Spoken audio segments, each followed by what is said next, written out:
In post-war Britain, the Vauxhall Cresta used to represent ambition. At a time when the majority of British families were still recovering from the hardships of austerity and rationing, the car offered glamour, modernity, and a taste of American luxury. Rolling down narrow UK roads, the Cresta looked like the future thanks to its sweeping lines, chrome-heavy styling, and commanding presence. However, beneath that self-assured facade were a number of startling realities: ownership realities, engineering challenges, and design compromises that subtly altered its legacy.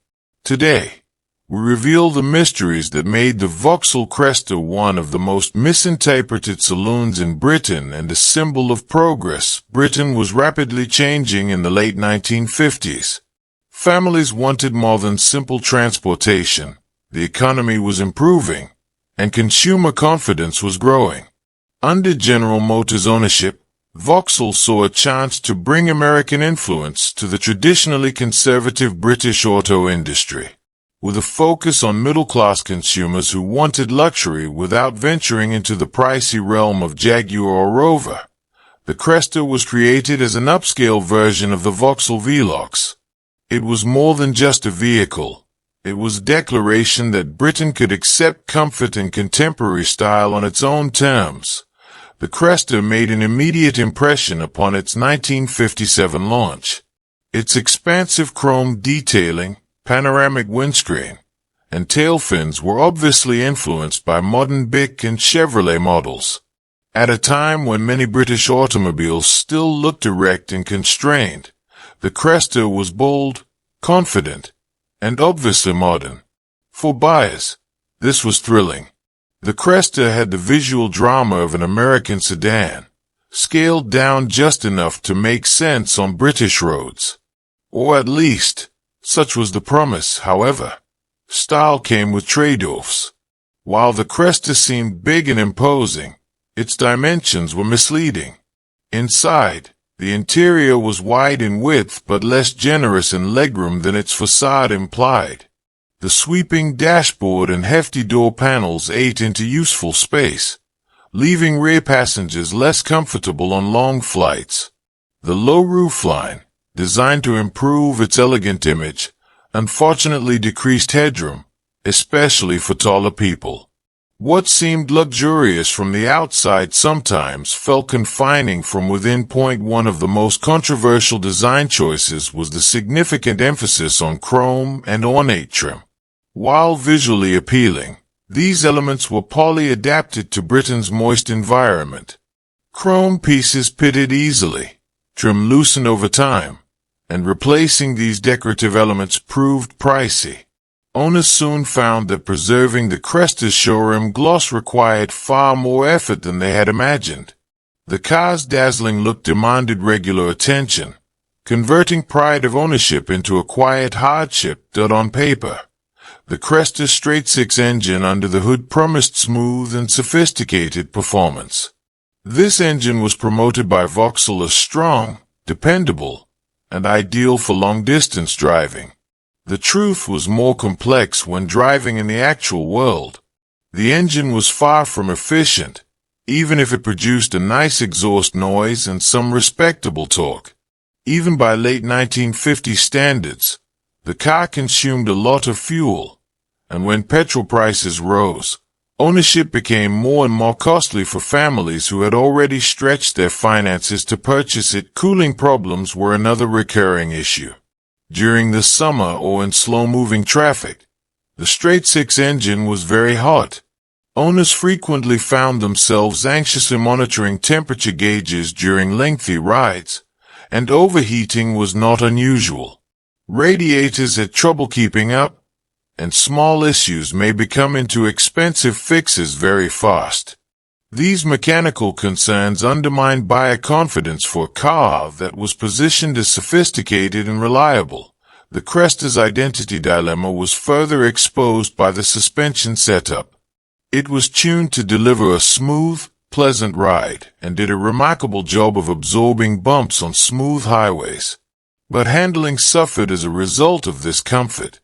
The car seemed unsteady when pushed into turns, and there was a noticeable amount of body roll. The American-inspired softness of the Cresta contrasted with the driving conditions of Europe on Britain's twisty country roads. The Cresta's vagueness and imprecision undermined the impression of control for drivers used to sharper handling. Another area that was criticized was steering. It was light at low speeds, but the absence of sensation caused the car to feel off-road. The combination of the soft suspension and hazy steering made for an uncomfortable ride at higher speeds. The Cresta was excellent at cruising, but its limits became evident when the route required the driver to be involved. Owners who had anticipated for both luxury and confidence were upset by this discrepancy between expectations and reality. The sorrow of ownership was not limited to the feeling of driving. Throughout its production run, the Cresta was beset by build quality issues. Electrical problems were frequent, panel gaps fluctuated, and interior fittings loosened over time. Even skilled mechanics were annoyed by wiring problems, gauge malfunctions, and switchgear failures. Although these issues weren't common, they happened frequently enough to subtly harm the car's reputation, owner after owner. But the most devastating foe of the Cresta turned out to be rust. There was little corrosion protection, as was the case with many British vehicles of the time. With frightening rapidity, moisture seeped into floor pans, wheel arches, sills, and seams. Surface rust could turn into structural degradation very fast. Crestas quickly deteriorated in areas with high rainfall or salted winter roadways. Many cars were scrapped because their bodies could not be economically salvaged, not because they had stopped working. The Cresta was in a precarious financial situation. Although it cost more than many of its mainstream competitors, it lacked the prestige of genuine luxury brands. Customers paid more for comfort and style, but what they got was a vehicle that required ongoing upkeep. Private owners felt overburdened, fleet buyers shunned it, and word-of-mouth lowered resale values. People began to admire the Cresta from afar but were hesitant to purchase one in the long run despite these shortcomings. Not many are aware of the Cresta's covert influence. For a mass-market audience, it was one of the first significant attempts to combine British engineering and American styling. It opened the door for more daring aesthetics in subsequent Vauxhall models by pushing limits and questioning traditional design conventions. The development of Vauxhall in the 1960s might have looked very different without the Cresta. The Cresta's story was made more intriguing by uncommon variations and obscure facts. Early models had unique trim combinations and interior color schemes, but these were soon dropped because of concerns about durability and cost. Some export versions were slightly modified, tailored for foreign markets, and outfitted with different equipment levels that are rarely found in the UK.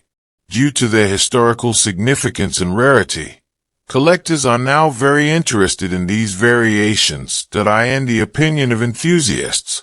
The Cresta's age is arguably the most unexpected secret. Once ridiculed for its excess and shortcomings, it is today admired for its character and ambition. Surviving examples draw crowds at classic automobile shows, admired for their unabashed style and nostalgic charm. What was formerly perceived as overstyled is now viewed as bold and expressive. A glimpse of an era when British makers dared to dream large. The Vauxhall Cresta was never a flawless automobile. It promised more than it could reliably give, and its owners paid the price in upkeep, irritation, and disappointment. Yet its story is not one of failure alone. It reflects a moment in British automotive history typified by optimism, experimentation, and risk-taking. The Cresta dared to be different, and that courage, flawed as it was, is precisely why it still matters today. In the end, the terrible secrets of the Vauxhall Cresta expose more than just a car's inadequacies. They show the contradiction between ambition and execution, between image and reality. And they remind us that some of the most fascinating cars are not the flawless icons, but the imperfect dreamers that tried and struggled to redefine what was possible.